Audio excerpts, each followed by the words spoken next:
Diz assim a palavra do Senhor, Hebreus 11, 23 a 27.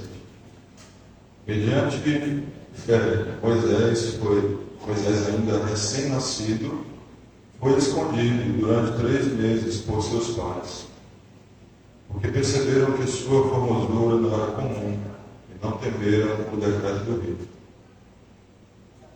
Pela fé, Moisés, já adulto, recusou ser aclamado como filho da filha de Faraó, preferindo ser maltratado com o povo de Deus a desfrutar os prazeres do pecado, os prazeres que o pecado é capaz de proporcionar por curto período de tempo. Por amor ao Messias, a Jesus, julgou sua desonra uma riqueza mais excelente que os tesouros do Egito, porquanto contemplava sua gloriosa recompensa. Por meio da fé, abandonou o Egito, não temendo a ira do rei, e perseverou, pois fitava aquele que é invisível. Amém?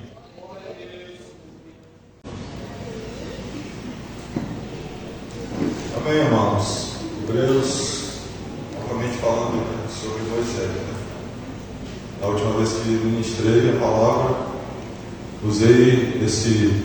fiz menção a esse texto de Hebreus, onde fala que Moisés, os seus pais, pela fé, colocaram naquele rio, não temendo o decreto do rei, mas a Bíblia diz que eles fizeram isso pela fé. Acho que parou de gravar, isso que está dizendo aí? É isso aí? Acabou? Tá.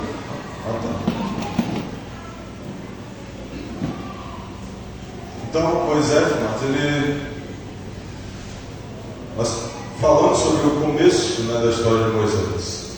Mas uma coisa me chama a atenção. A Bíblia diz que os pais deles fizeram isso e não temeram o decreto do rei. Não temeram o decreto do rei.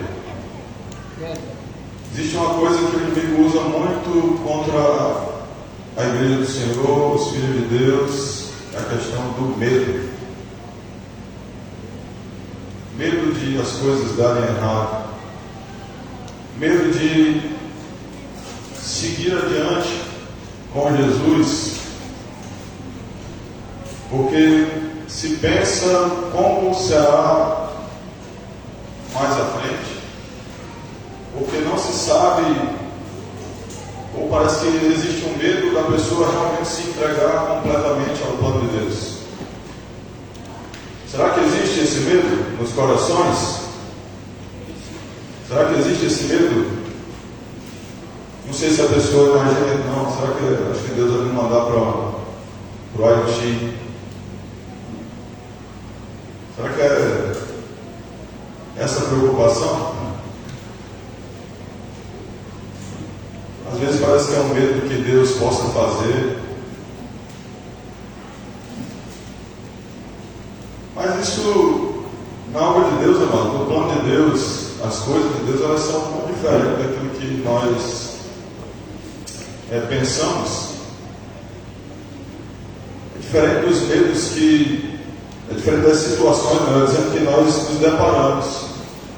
Aquelas que nos travaram algum dia, aquelas que nos desanimaram, seja por palavras, seja por insucesso, coisas que a gente dá um exemplo para ficar mais claro.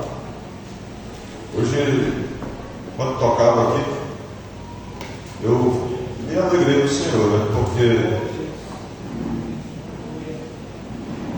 espiritualmente, irmãos, e de uma forma geral na igreja, a gente sabe das lutas, das dificuldades que o Ministério do Louvor, por isso que eu não quero dizer o Ministério do Louvor, porque toda a igreja, isso diz respeito a toda a igreja, períodos difíceis, para que pudéssemos estar aqui tocando com, pelo menos, uns instrumentos básicos, bateria, teclado e violão, ou guitarra, se não tivesse violão, e baixo.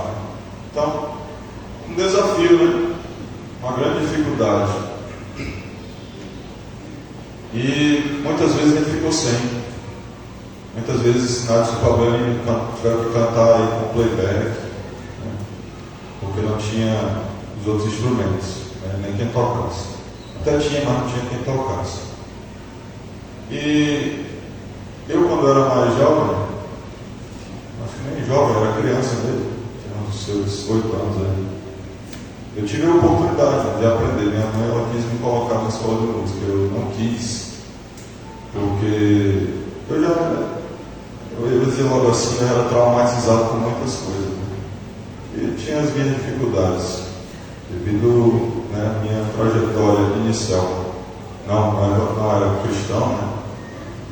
Então, várias situações, né, que nos travavam, né?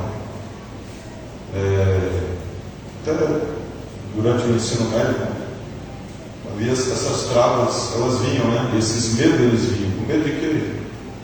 Ensino médio. De não aprender, de não entender as coisas, né?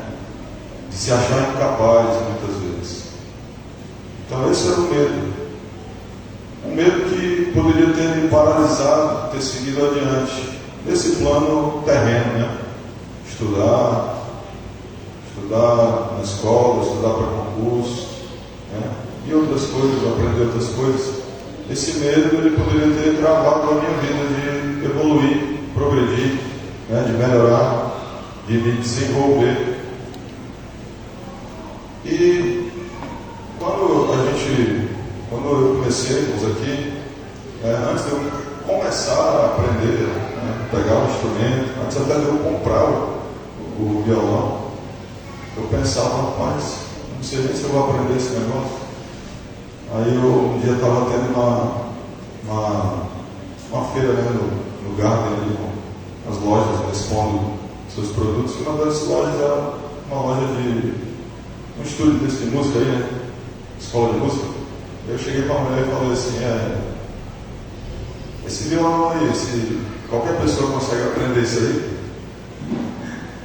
Qualquer pessoa consegue? Ela falou, rapaz, consegue.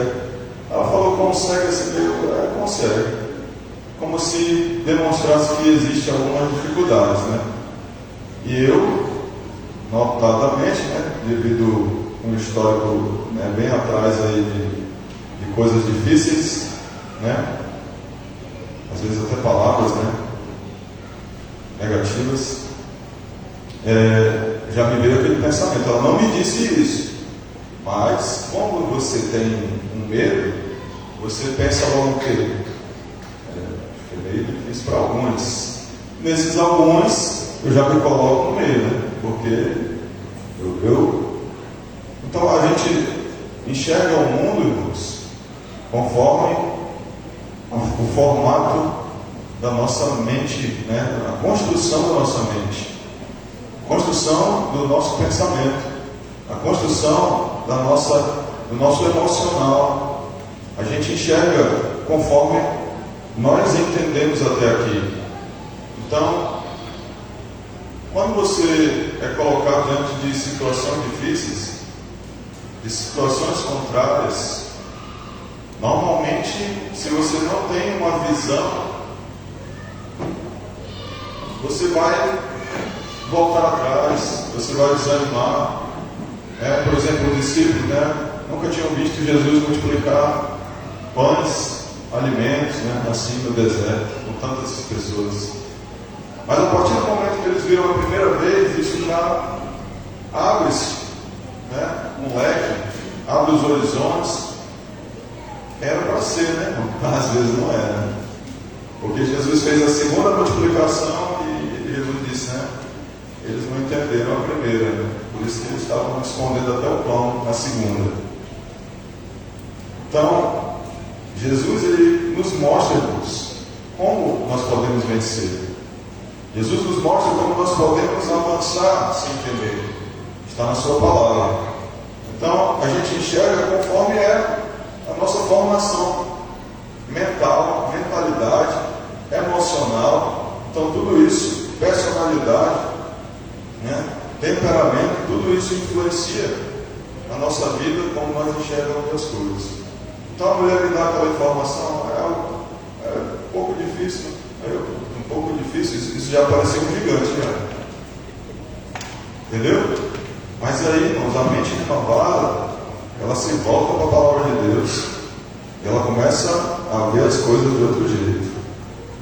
Eu não posso me prender neste medo. Eu não posso ser parado neste temor. Aí eu pensava de novo. O professor vai dar aula na igreja, 7 semanas, 4 semanas, 5 semanas, né, na igreja. Ele deu instrução. E vinha aqui eu, né, e mais outros jovens que estavam aí, bem mais jovens do que eu. E eu pensava, rapaz, a galerinha aí vai aprender, eu sei não, se eu vou conseguir. E eu fiquei naquela, comecei a orar ao Senhor. E até engraçado, né, que o Nádio às vezes tocando aqui, ele disse, pastor, 4 tempos, não sei nem o que é isso. E a gente toca, né? Dá para fazer raiva, né, Nádio? O diabo, né? Para fazer raiva para o diabo. Então me alegrei nisso, irmãos, porque era um medo. O cara vai que não dá certo, não. Eu vou enfiar a cara. E olhei para Deus. Senhor, eu não vou me temer parar naquilo que já aconteceu na minha vida lá atrás. Traumas, palavras negativas que eu ouvi. Várias vezes fui chamado de burro, quando me ensinavam matemática. Não tem paciência comigo? Gostar. Tem paciência comigo? Não sei se era o método, mas na pressão, né? Mas tinha que aprender logo, né? Então, existem essas situações. Então, essas coisas, quando elas marcam a vida da gente, elas programam a nossa mente de uma forma errada. E aí você imagina aqueles espias que chegaram lá na Terra Prometida, todos serviam ao mesmo Deus, todos eles tinham a mesma promessa, todos eles estavam diante da mesma circunstância, mas somente 2 enxergaram as coisas diferentes. Somente 2 não se deteram pelo medo. Somente 2 não voltaram atrás, mas permaneceram firmes. Josué e Caleb. Se o Senhor nos tem dado essa terra, o Senhor, nós tomaremos posse dela, e esses habitantes aí serão como pão na nossa boca. Então, eles viram as circunstâncias difíceis e contrárias. Eles viram o perigo, veio talvez o medo, mas eles preferiram olhar, colocar os seus olhos no Senhor. Então, se você quer vencer as dificuldades que você tem enfrentado, primeiramente, tire o foco do problema. Tire sua visão, a sua vista do problema. E comece a olhar para Jesus. Comece a olhar para Deus. Comece a caminhar na direção que o Senhor te dá, é o caminho de vitória. Então, eu vou parar de ficar olhando as circunstâncias contrárias, porque senão eu vou me irritar. Ou eu vou ficar com medo, ou eu vou pecar, ou eu vou fazer alguma coisa que eu vou estragar tudo. Então, fixe os seus olhos no Senhor, olhando para Jesus Cristo, autor e consumador da nossa fé. Texto, avançando aqui, a Bíblia diz,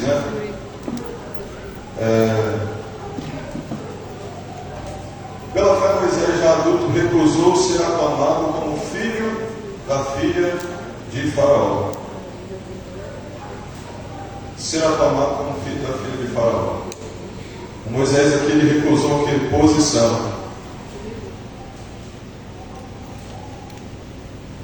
Filho da filha de Faraó, preferindo ser maltratado com o povo de Deus, a desfrutar dos prazeres que o pecado é capaz de proporcionar por curto período de tempo. Então, o pecado ele só produz um gozo, uma alegria momentânea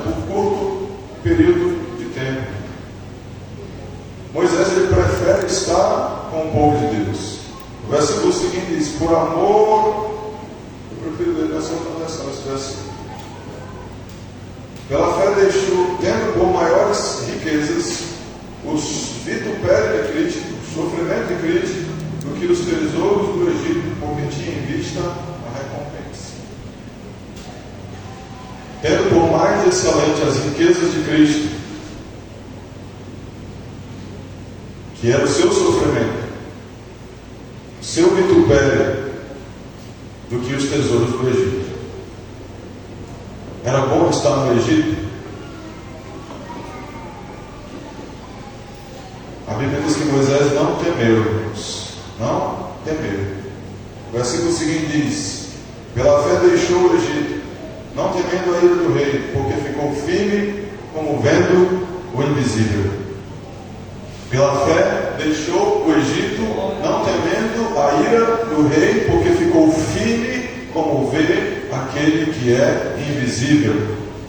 Pela fé ele deixou. Então, pela fé eu deixo para trás todo medo. Pela fé eu deixo para trás todo desânimo. Pela fé eu deixo para trás todas as incertezas, todas as amarguras, todas as angústias, todas as dificuldades, todos os obstáculos, tudo aquilo que me prende. Pela fé eu deixo para trás. A Bíblia diz que o Evangelho é vivido por meio da fé. Se o justo recua, o Senhor não tem prazer nele, porque é pela fé que se descobre a justiça de Deus. Pela fé se experimenta as experiências com Deus. Pela fé se anda com Jesus sobre as águas. Pela fé se vê Jesus alimentar a multidão. Pela fé nós vemos milagres. Pela fé nós vemos o nosso Deus fazer coisas impossíveis aos nossos olhos. Pela fé. Pela fé, irmãos, que nós trazemos uma realidade espiritual e colocamos ela em substituição a uma realidade natural. Então, existem coisas que são um obstáculo natural, como na vida de Abraão e Sara.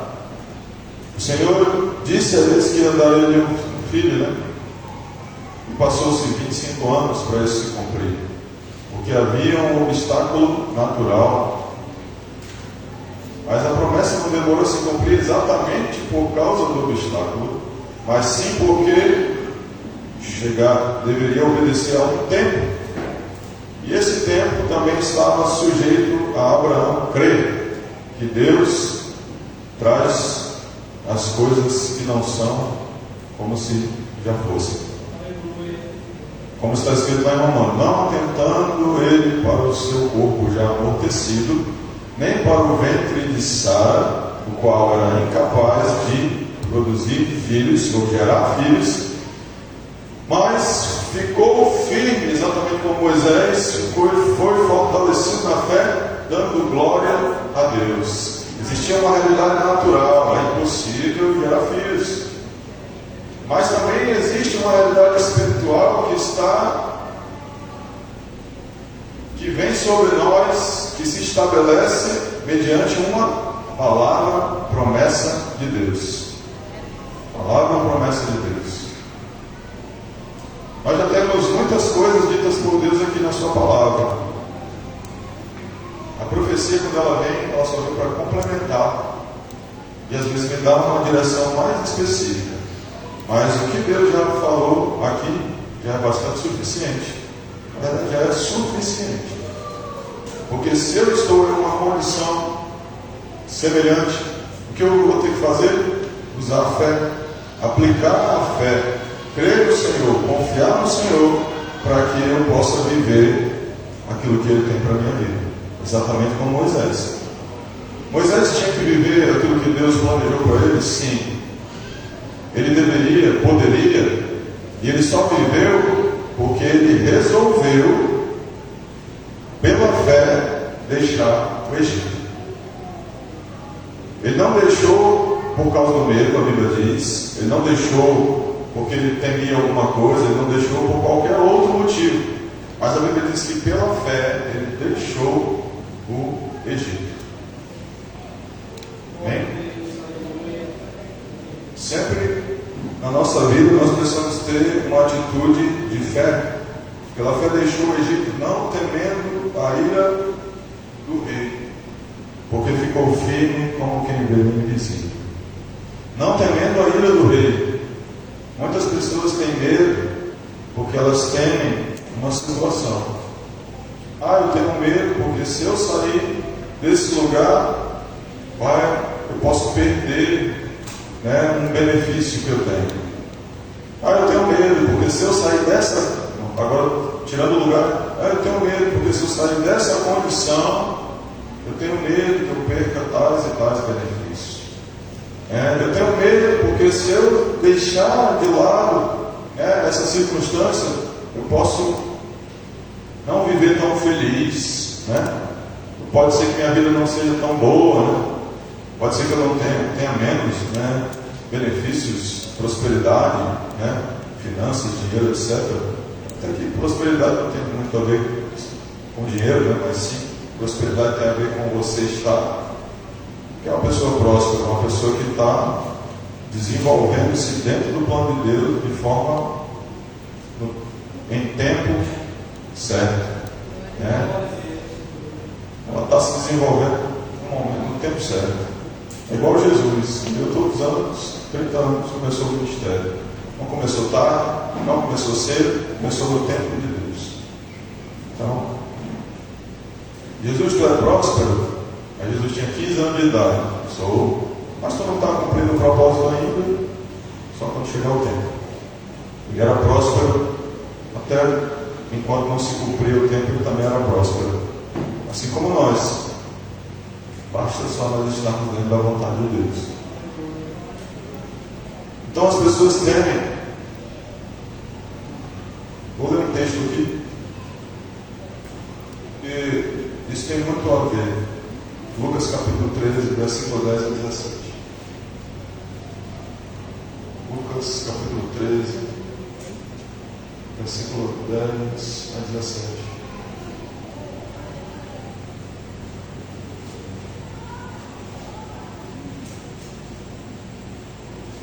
E aconteceu que em certo sábado, quando Jesus estava ensinando numa das sinagogas, que se aproximou uma mulher possuída há 18 anos por um espírito de enfermidade. Então ela estava há 18 anos possuída,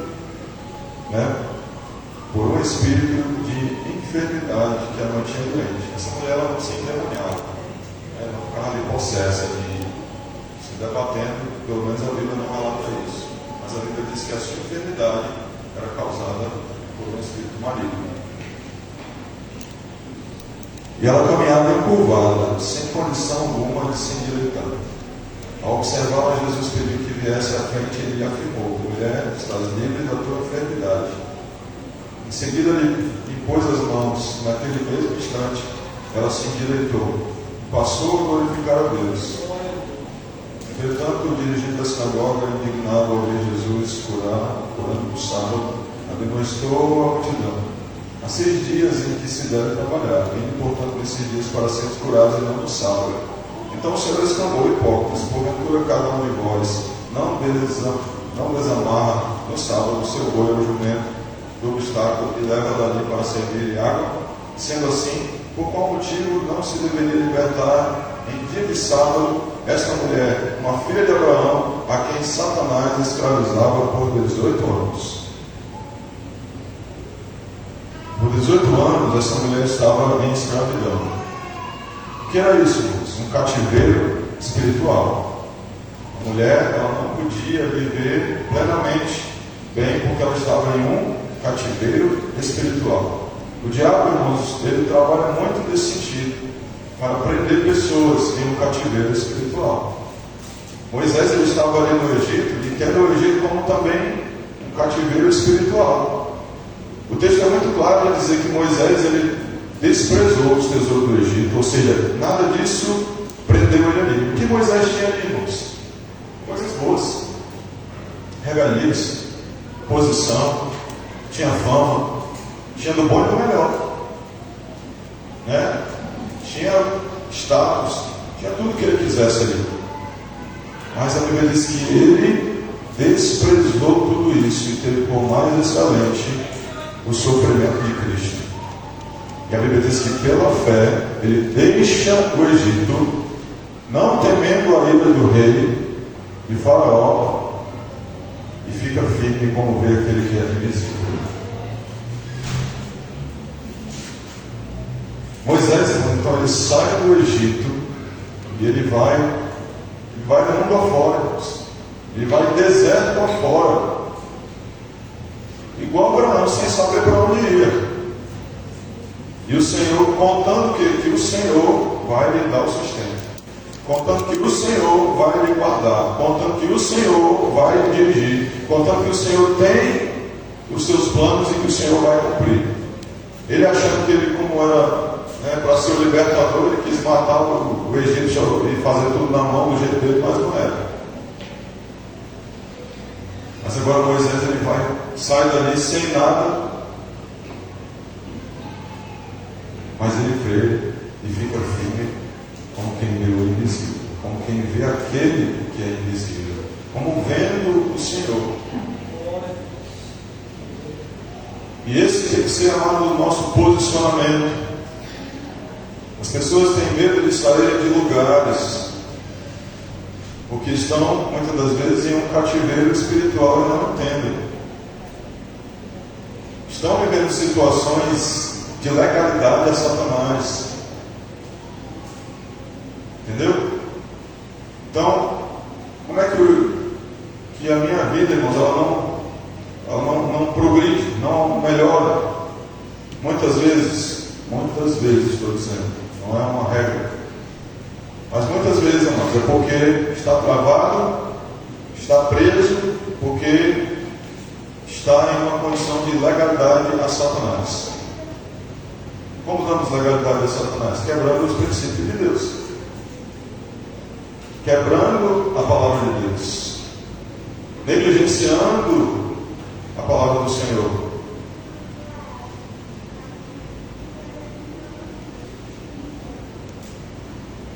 Então você abre uma porta para que o inimigo venha e lhe prenda.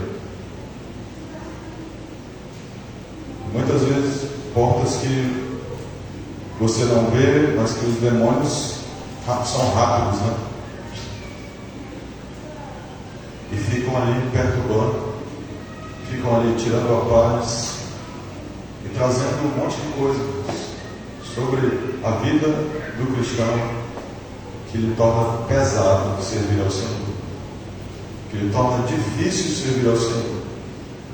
Mas enquanto nós não rompemos com essas dependências, a gente não pode viver coisas melhores em Deus. Eu preciso romper com a dependência do medo. Eu preciso romper a dependência emocional. Eu preciso romper a dependência física, a dependência de tudo, irmãos, aqui. Porque quem nos sustenta é o Senhor.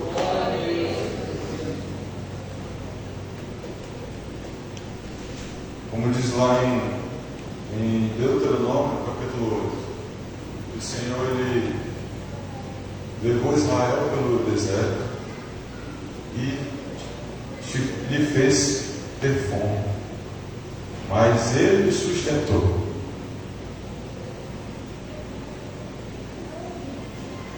Então você precisa entender esse segredo de Deus, aprender a confiar no Senhor, sair desse lugar de conforto, porque Moisés estava num lugar de conforto, para um lugar que Deus ele pode te deixar ter fome, mas ele te sustenta seguidamente, posso dizer assim. Na verdade, essa dependência que Deus faz você ter é para que você entenda e aprenda a depender dele. Aprenda a depender dele. Então eu não posso estar servindo a Deus e achar que o meu recurso, ele vem de tal lugar, de tal lugar. Por exemplo, eu sou servidor público. Então, eu posso pensar que o meu sustento é o meu salário que vem do governo. Mas meu pensamento não pode ser esse. Porque quem me sustenta é Deus. Se o governo falhar, e aí? Né? E já falhou, né? E quem sustentou foi Deus. Então eu não posso pensar nisso. Eu tenho recursos que Deus me dá. Você tem recursos que Deus te dá, mas não são eles que te sustentam. Não são eles que suprem a tua necessidade e resolvem a tua vida e os teus problemas. É o Senhor. É o Senhor Deus. Por isso que Moisés, irmãos, ele deixa tudo, ele fica firme como vê aquele que é invisível. Lembra da mulher samaritana? Quando ela encontrou Jesus, Jesus disse para ela: olha, busca lá o teu marido. Aí ela diz: eu não tenho, né? Não lembro agora, né? Ela diz: eu não tenho, né? Aí disseste bem, né? Porque até aquele que tu já tiveste 5, é isso? 5 maridos, até o que tu tem agora não é teu. Ou seja, constantemente aquela mulher ia buscar água no poço.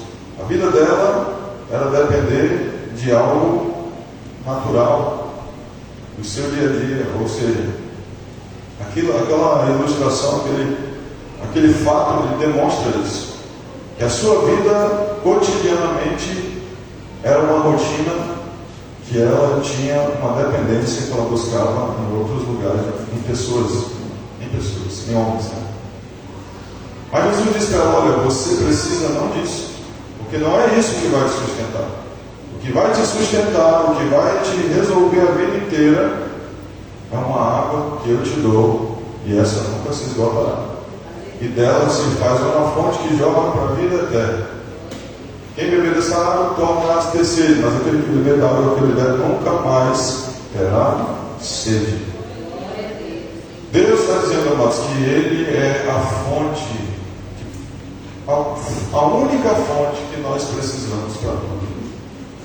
Ele é a fonte suficiente para a nossa vida e é uma fonte inesgotável.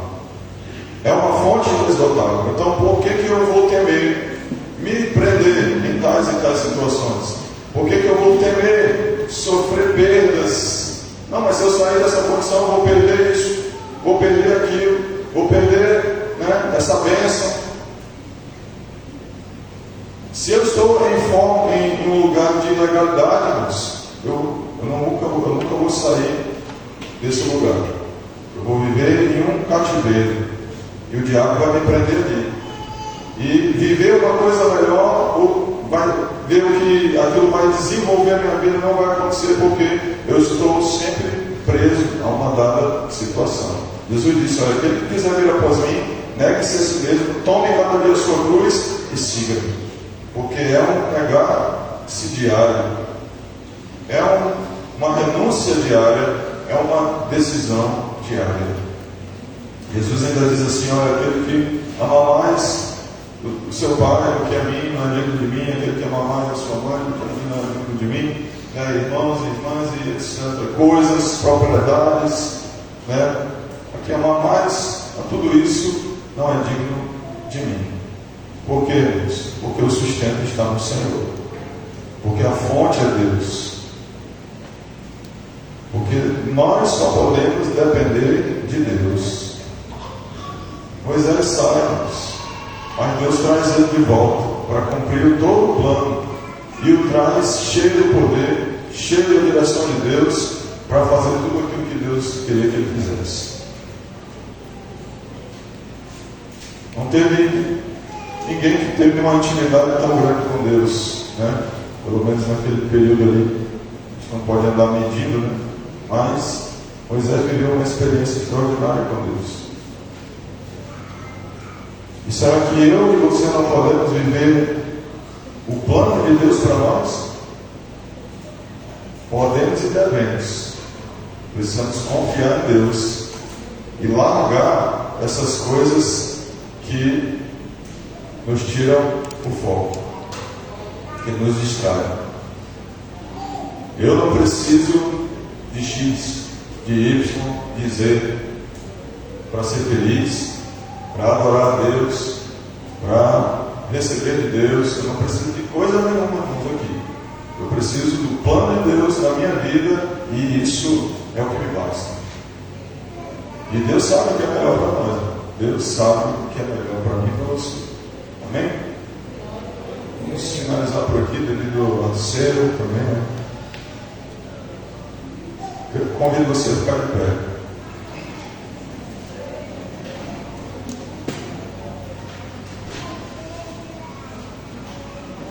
Sabe por quê, irmãos? Porque os medos,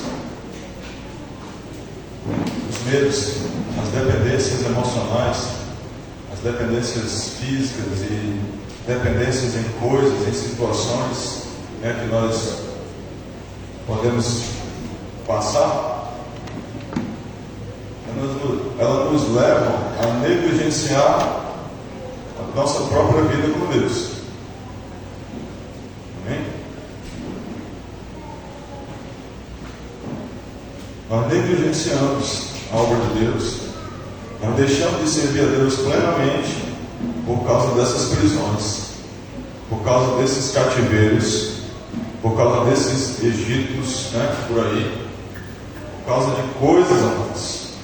Nós deixamos de viver o melhor de Deus para nós. Deixamos de viver o plano de Deus para nós. Justamente porque nós nos prendemos a coisas. Nos amarramos ali e permitimos que o diabo fique ali,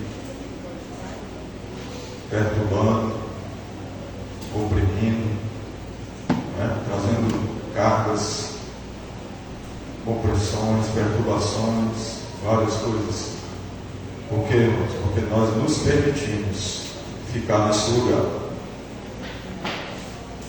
Permitimos-nos ficar no lugar de dependência de coisas desse mundo, quando nós deveríamos depender somente de Deus. Somente de Deus. Então, nessa oportunidade, irmãos, eu quero orar. Eu imagino que Deus tenha falado com os irmãos aqui nessa noite. Eu não posso ser tão específico. Preciso, para ser específico, pontual em algumas coisas. Preciso se ter uma conversa mais aproximada, que é de forma mais geral. Mas eu lhe chamo a atenção nessa noite, para que o diabo não faça na sua casa, na sua família, um cativeiro dele. Não negligencie sua esposa, não negligencie seus filhos, não negligencie a sua casa, não negligencie sua vida espiritual, não negligencie servir a Deus. A Bíblia diz: provai e vede que o Senhor é bom. Provai e vede que o Senhor é bom. Se todo mundo resolvesse provar e ver que o Senhor é bom, iam gostar tanto, que iam querer só ficar ali provando todo o tempo. E isso nos leva a uma progressão cada vez mais em Deus. Como o Senhor disse a Israel: se Israel me escutasse, se Israel obedecesse os meus mandamentos, eu de pronto abateria os seus inimigos, sustentaria com o mel mais puro saído da rocha, lhe daria o trigo mais fino. Para você ver que é melhor buscar o Senhor, é melhor ir na direção de Deus. Amém? Vamos orar. Pai, em nome de Jesus. E antes de orar, irmãos, antes de orar, se você sente, irmãos, que você precisa de uma oração, não precisa me dizer o motivo, Mas se você deseja, vem à frente, nós vamos orar. Eu vou impor as mãos sobre você.